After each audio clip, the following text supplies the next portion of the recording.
So thank you so much for taking the time to meet with us this evening. You're welcome, no problem. I wanted to know a little bit about Aaron Swartz. Who was he? Oh, Aaron Swartz was an activist and programmer and philosopher, perhaps more than anything, that got started when he was around 13 or 14 years old, working with organizations such as the World Wide Web Consortium and Creative Commons and the Electronic Frontier Foundation and the Internet Archive. And then he continued to get more political as he got older. And he was very into making public data available to the public. Things like law, legal cases, things like public domain works that had already fallen into the public domain that still might not be accessible to a lot of people. And he worked very hard in his life to make those kinds of things available to the public. All right. Now, he was being prosecuted at some point and indicted. Yes, he was being prosecuted by the government for downloading too many journal articles from an open MIT closet. And due to, we're just finding out the facts now about the case and things like that, but the bottom line was that they had taken a very hard line on his case, and they were really trying to make an example out of him. And he was upset at the prospect of going to jail, and we think that's why he took his own life. We'll never know exactly what he was thinking. But truly sad. When you look at Aaron's legacy and what he has left behind for the next generations, yes. What would you highlight from that? Yes, well, I think the most important thing that I think of when I think about Aaron was the way he was able to get things done and be taken seriously at such a young age, really because of the internet. And that was really his point in the message he was trying to get out to a lot of people. He writes an afterword in Cory Doctorow's Homeland about just this kind of thing, that now because of the internet, you can meet other people with like-minded ideas or people that you disagree with and actually have a conversation and work it out and be able to share information. As soon as you find something out important, you can share it with the world immediately. And that really gives us power and allows us to organize and get things done. And even though it seems like the system is rigged and there's no way to actually get any fairness, we've learned that if we work hard, there's actually more of us than there are of them, and we're able to get the word out and get things done. And even in government, people working in government now, one thing that happened when Snowden released a lot of his documents is the government leaks were just unprecedented.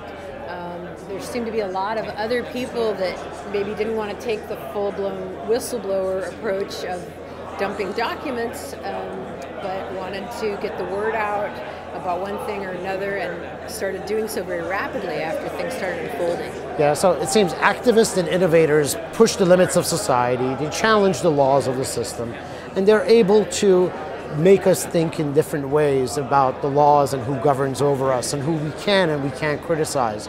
In the case of Aaron and Snowden's and Chelsea Mannings of the world, what message would you have for the student, for the next generation guy who works at the NSA or is currently there right now or is witnessing crimes being committed?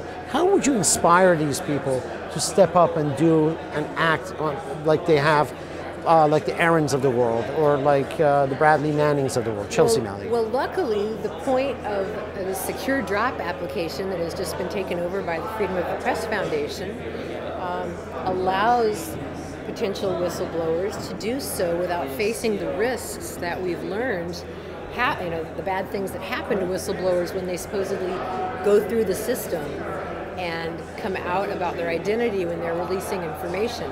Secure Drop will allow them to do this anonymously, as we've learned from people like Daniel Ellsberg in the last few weeks. The government is subpoenaing journalists' records, their emails. There's no way for a journalist to be able to assure a source anymore that they can keep their identity anonymous, even if they want to, even if they're willing to go to jail for it. That choice was taken away from them by either the NSA blatantly just capturing their emails en route, or giving them a warrant where they have to turn over their emails They use secure drop, and already places like the New Yorker and Forbes are implementing this.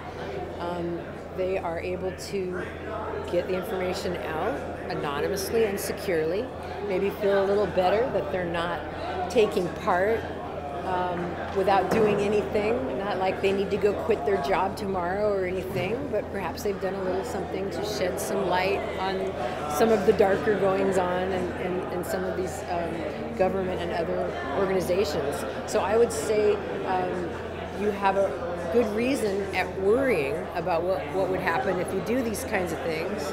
And, you know, Chelsea Manning, the only reason we have a transcript is because the Freedom of the Press Foundation crowdfunded the transcripts.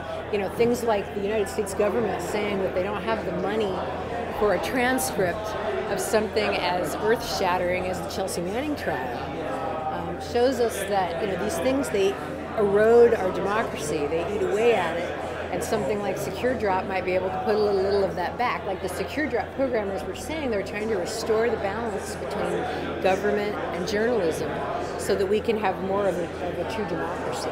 Now, when it comes to journalism, there's a lot of small journalists out there. There's a lot of small press out there all around the world that are being oppressed by very oppressive regimes in the Middle East, Africa, and elsewhere. Yes. How do you guys plan on getting Secure Drop out to all these journalists? What's the plan for it? And if there's a journalist out there that's interested in implementing it for their company or organization, what's the best way of going about it? Right. Well, I'm not a representative of the Freedom of the Press Foundation, but I asked this of the Secure Drop programmers, and basically you should contact the Freedom of the Press Foundation, contact Garrett Robinson, let them know that you would like to participate and be one of Secure Drop's recipients.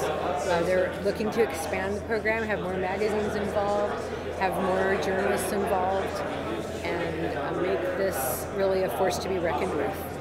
Well, Lisa, thank you so much for taking the time to meet with us. Thank you very much for coming.